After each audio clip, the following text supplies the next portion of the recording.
በቡሄ ወቅት ጅራፍ ማስጮ፣ ችቦ ማብራትና ሙልሙል ዳቦ ሃይማኖታዊ ሚስጥራቸው ምንድን ነው? በስመ አብ ወወልድ ወመንፈስ ቅዱስ አሐዱ አምላክ አሜን። ውድ የአቡነ ሚዲያ ተከታታዮቻችን እንደምን ቆያችሁ? እንኳን ለደብረ ታቦር በዓል በሰላም አደረሳችሁ አደረሰን። ቡሄ ሲባል ትዝ የሚለን የጅራፍ እጣጣ፣ የችቦ ብርሃን፣ የህፃናት ጨዋታና የቤት እመቤቶች የሚጋግሩት ሙልሙል ዳቦ ነው። ነገር ግን እነዚህ ሁሉ ባህላዊ ልማዶች ብቻ እንዳይመስሉን፣ እያንዳንዳቸው በኢትዮጵያ ኦርቶዶክስ ተዋሕዶ ቤተክርስቲያን ስርዓት ውስጥ ትልቅ መንፈሳዊ ምስጢርና ታሪክ አላቸው። ቡሄ ማለት ብርሃን፣ ደማቅ ማለት ነው። ጌታችን ብርሃነ መለኮቱን የገለጠበት በዓል የሚዘከርበትና ለበዓሉ ችቦ ስለሚበራ የብርሃን በዓል በማለት የቡሄ በዓል እንላለን።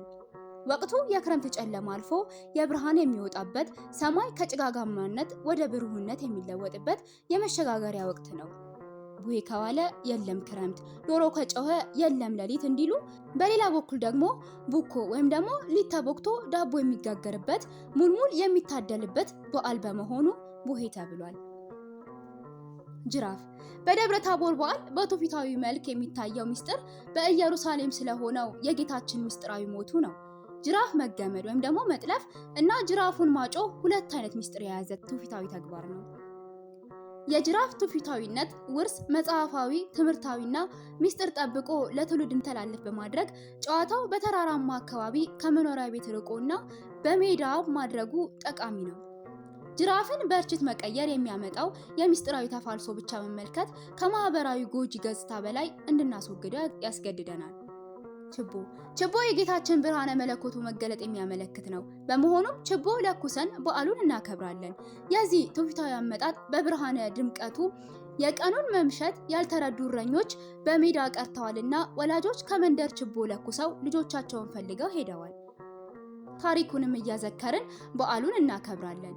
የችቦ መንደር ሌላ ትርጉም አለው። አንድ ምዕመን ለሌላው ምዕመን መካሪ፣ አስተማሪ መሆኑን፣ መከራን እየተቀበለ አርያ፣ ምሳሌ፣ ብርሃን መሆኑን ያሳያል። በሃይማኖትም አርያ ምሳሌ ይሆንላቸዋል። ከዚህ ጋር ተያይዞ ችቦ በ13 ምሽት ይበራል። ብርሃኑ የተገለጠው በዚያች ዕለት ነውና።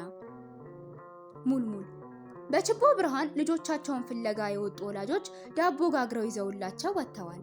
ስጦታው ቤተሰባዊነት፣ ፍቅርንና መተሳሰብን መግለጫ ነው።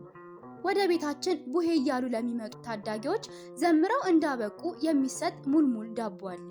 ህፃናቱም ሊዘምሩ ሲመጡ ዳቦ መስጠት ልማዳዊ ብቻ አይደለም። ህፃናቱ የደቀ መዛሙርት ምሳሌ ናቸው። መዝሙራቸው ደግሞ ሐዋርያት የምስራች ይዘው የመምጣታቸው ምሳሌ ነው። ሐዋርያት በገቡበት ሀገር አስተምረው አጥምቀው የጸጋ ልጅነትን አሰጥተዋል። በረከትም አድለው እንደሚሄዱ ልጆችም ዘምረው አመስግነው መርቀው ውለዱ፣ ክበዱ፣ ሀብት አግኙ፣ የመንግስተ ሰማያት ወራሾች ያድርጋችሁ ይላሉ። በአጠቃላይ በዓለ ደብረ ታቦር ከነዚህ ምስክር ካላቸው ትምህርቶች ምስጢር የሚራቀቅበት፣ ትርጓሜያቸው ከትውልድ ወደ ትውልድ በቅብብል በተላለፈ ቅዱስ ትውፊታዊ ጋር ሃይማኖታዊ በዓል ሆኖ ሊቀጥል ይገባዋል።